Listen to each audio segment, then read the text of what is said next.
To make money from your content, what's the first thing you need to do? If you start in the wrong place, you'll slow down your progress and you'll waste your time, energy, and attention. In this video, I'll show you where I start, plus the 3 things you need to make money from your content. The first place to start is with your why or your reason for taking action. This is an old advertising phrase which was made popular by Simon Sinek, and that's no accident given that Sinek's first career was in advertising. Your why is often talked about your purpose in life or in business. Today we're looking at more your immediate why, which is to make money from your content. If you want to go deeper on this, check out the video I did on creating your personal vision statement. That will help you look at the deeper reasons of why you want to earn the money that you do based on your lifestyle. The second place to start is to begin with the end in mind. And this became popular through Stephen Covey's best-selling book, The 7 Habits of Highly Effective People. This was habit number 2. This is like start with why, but it's more specific about that outcome you want to achieve.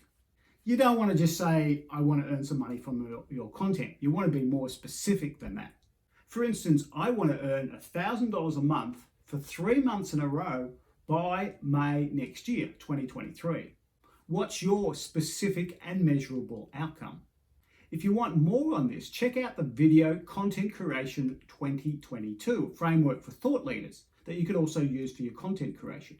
It's very specific about how to create business goals. The third place to start, and the one I want to focus on today, is about start with your opportunity. What do I mean by that? When we start with the opportunity, we're answering the question, what should I focus on? There are lots of different ways that you could make money from your content. For instance, you could sell an ebook, a printed book, a video course, affiliate income, coaching services, or even a design for you service like website design. But the big question is, which one is best for you? And in particular, which one is best for you right now? In other words, what's your best opportunity to make money from your content today? Here's how I made my decision about what to focus on. To do this, I created an opportunity table, and I used Notion, which is an online platform for planning and creating and note-taking and so forth.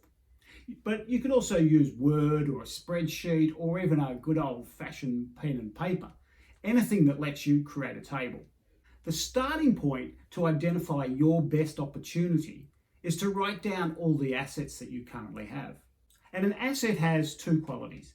First, it is a resource that has some value, and second, it's something either that you own or have access to. For content creators, the obvious asset is the content that you've already produced. For me, that's my blog posts and my videos. I've produced or published over 1,000 blog posts, and I have over 60 videos on YouTube. Next, you want to add any assets that you've created previously. For me, given I've been creating content for over 20 years, I've got oodles and oodles of content and assets that I could reuse to make money in the next couple of months. For instance, I've written 12 books. 10 of these have been published and 2 of them are sitting there waiting to be published. I also have 20 to 30 ebooks that I've written, but they're scattered all over my computer. They might take some time to find. I've also run over a dozen different courses on innovation, creativity, creating information products, content creation, and getting your projects done. Plus, I'm most famous for my book summary service, Book Wrapper, where I created over 60 visual ebooks that are summaries of popular best-selling business books. I previously sold them through syndication and subscription. So there's a good test there that that's already something that the market wants. Finally, I have over 100 podcast episodes, and over 50 of these are interviews with other business experts. That's a lot of content that I could use. But the big question is, which one should I focus on? Next, you'll want to look at your opportunities. Now, an important point here is that an asset is not instantly an opportunity. Just because I've written a book doesn't mean that's an opportunity. The opportunity occurs when I do something about it. For instance, I've got probably 20 copies of my book done sitting in a box out in the shed. It's an asset sitting in a box that could become an opportunity if I decide to do something about it. In the second column, we want to review our assets and create some opportunities from them. For instance, I could turn my blog posts into books and sell the books. I could use my books to sell speaking engagements, or I could look at all the courses that I've run in the past and see if I could repurpose that into something that's current and useful and valuable to my current clients. You might want to challenge yourself here by coming up with at least 3 different opportunities for each of the assets you've written down. Your third step for identifying your opportunities is to triage. The big mistake you could make here is deciding I'm going to do that, I'm going to do that, and I'm going to do that. That's not going to work. Scrap that idea now. You want to pick one, focus on it. It's like spinning plates. You want to get one plate spinning, and when that's up and running, then you can move on to the next one. You'll get better results this way, but it still leaves us with the question, which one? You often hear the term triage in a hospital setting, where they use it to determine which patient they'll treat first. Prior to World War II, those wounded in battle were treated on a first-come, first-served basis. But the studies showed that this cost a lot of lives. It meant that if I turned up with a broken arm, I was treated first before someone who may have been dying from a gunshot wound. The triage system works because it has 3 simple rules. It determines who needs immediate attention and who doesn't. If they had more rules than this, it would actually undermine the whole process and defeat the purpose of trying to sort out who needed the care first. Likewise, to determine your best opportunity for making money from your content, you want a quick guide that gets you into action really quickly. You don't want this to be an excuse for procrastinating.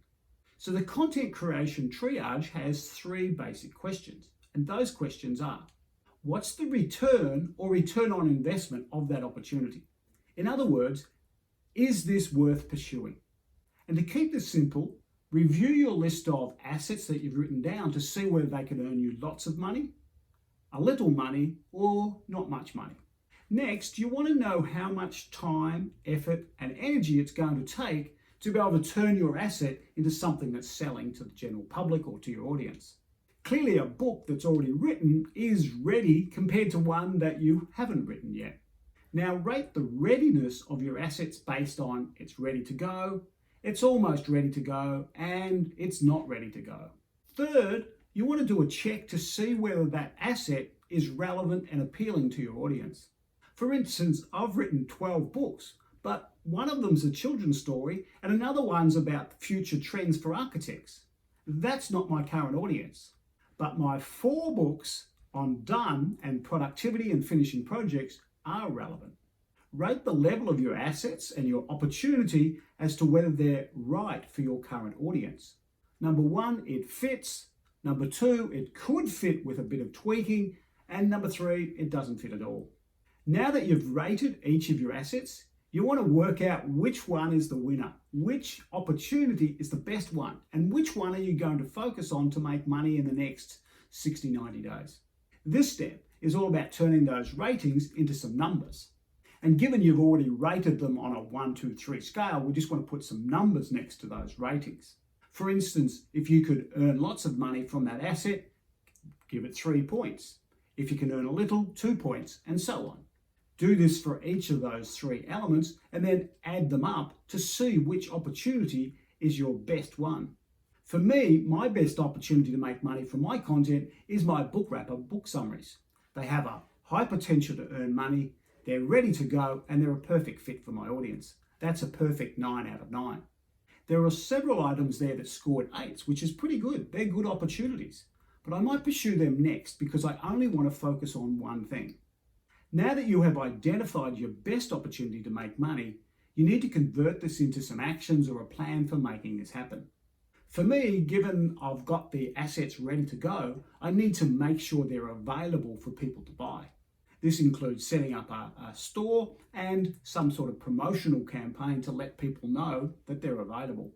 Plus, it's a great opportunity to be talking about my products and services in my future blog posts and my videos. So, what's the first thing you need to do to make money from your content? Today, I've shared a step-by-step plan for you to identify your best opportunity. But it's only an opportunity if you make it happen. And the good news is that these are only the opportunities for where you're standing right or sitting right now. The great thing about opportunities is once you create and fulfill one opportunity, you get yourself further down the road so that you can see other opportunities down the path. So go out there and have some fun creating and fulfilling your opportunities. And let me know in the comments below what opportunities you've created for yourself. And in the next video, I'll share why I've created a Ko-fi page and not a Patreon page as that first step of me selling my products. Thanks for watching, and I'll see you in the next video. Bye.